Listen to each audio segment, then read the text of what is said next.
kelihatannya hari ini ceria-ceria semua ya. Apa kabarnya hari ini anak-anak? Alhamdulillah, Ibu harap semuanya dalam kondisi baik-baik saja ya. Apakah ada yang tidak hadir pada pembelajaran hari ini? Oke, semuanya hadir ya. Nah, sebelum memulai pembelajaran pada hari ini, Ibu ingin bertanya, apakah masih ada yang ingat mengenai pembelajaran materi minggu lalu? Ya, benar sekali Putri. Pembelajaran minggu lalu membahas mengenai akun-akun yang tergolong di dalam aktiva tetap. Salah satunya seperti tanah, gedung, kendaraan bermotor, dan peralatan motor. Nah, hari ini kita akan melanjutkan pembelajaran kita ya. Ibu harap semuanya dalam kondisi semangat. Nah, adapun materi pembelajaran hari ini yaitu bagaimana cara penghitungan penyusutan aset tetap dan apa itu penyusutan aset tetap. Nah, anak-anak, adapun tujuan pembelajaran kita hari ini untuk mengetahui apa itu penyusutan aset tetap dan juga untuk mengetahui apa saja faktor-faktor yang mempengaruhi penyusutan aset tetap dan juga untuk mengetahui bagaimana cara penjurnalan penyusutan aset tetap. Baiklah, sebelumnya Ibu ingin bertanya, apakah sudah ada yang mengetahui apa itu penyusutan aset tetap?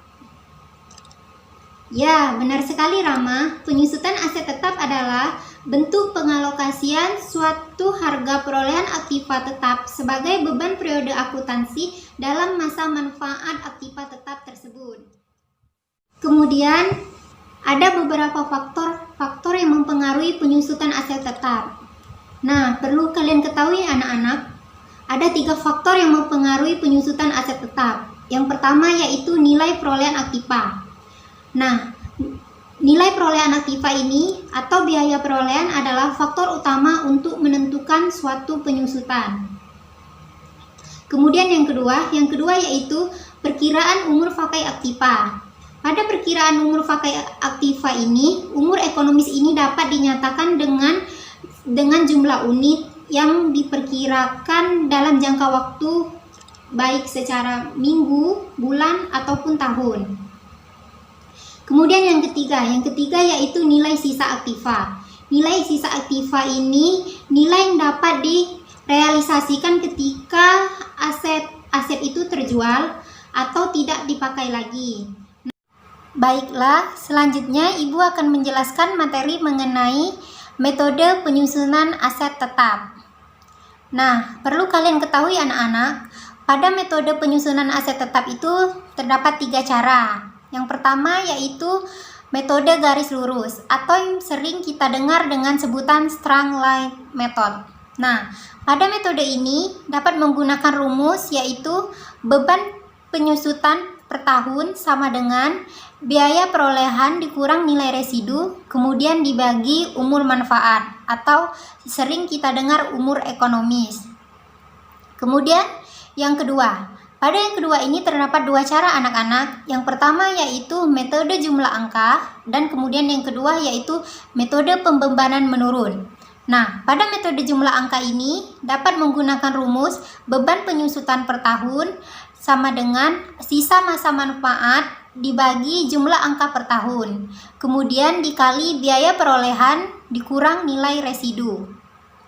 Nah, cara yang kedua yaitu metode saldo menurun atau sering kita sebut declining balance method. Nah, pada metode yang kedua ini bisa menggunakan rumus beban penyusutan per tahun 2 dikali persentase dari metode garis lurus, kemudian dikali nilai residu.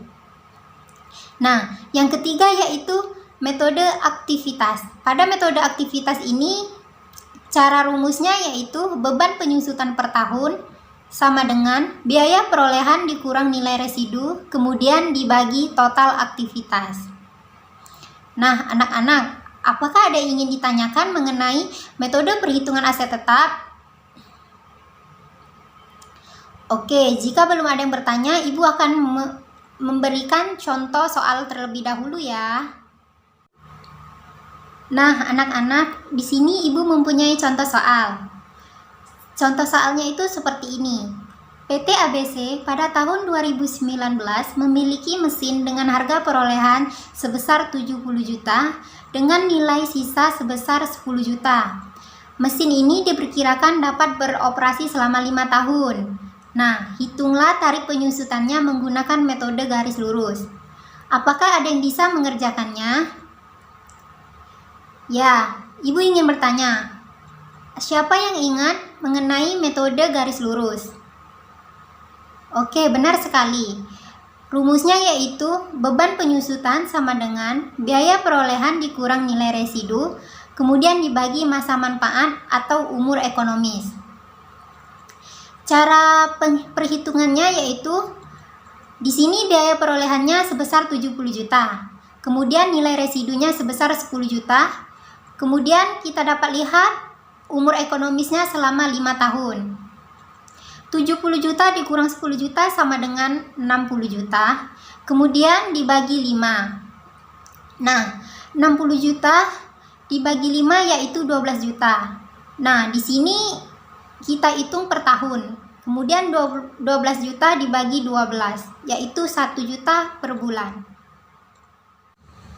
Baiklah anak-anak, di sini Ibu akan menjelaskan mengenai contoh jurnal metode garis lurus. Nah, jurnal penyusutan di tahun 2020 berarti biaya depresiasi mesin berada di debit sebanyak 1 juta, sedangkan akumulasi depresiasi berada di kredit sebanyak 1 juta. Kemudian yaitu jurnal penyesuaian nilai mesin di tahun pertama dan di tahun akhir, yaitu akumulasi depresiasi berada di debit sebanyak 3 juta, sedangkan mesin berada di kredit sebanyak 3 juta. Adapun kesimpulan dari pembelajaran kita hari ini yaitu aktiva tetap merupakan salah satu komponen aktiva yang berperan penting dalam kegiatan perusahaan. Aktiva tetap biasanya menyangkut dana yang sangat besar dan untuk beberapa perusahaan tertentu jumlah aktiva tetap adalah yang terbesar dibandingkan jenis aktiva lainnya. Baiklah anak-anak, Ibu cukupkan pembelajaran pada hari ini. Apakah ada yang ingin ditanyakan? Oke, jika belum ada yang ingin ditanyakan, silakan kalian cek grup kelas karena Ibu akan mengirimkan tugas untuk pembelajaran minggu selanjutnya. Terima kasih anak-anak. Baiklah, pembelajaran Ibu tutup ya. Ibu harap semuanya tetap dalam kondisi baik-baik saja dan juga sehat selalu. Tetap mematuhi protokol kesehatan ya anak-anak.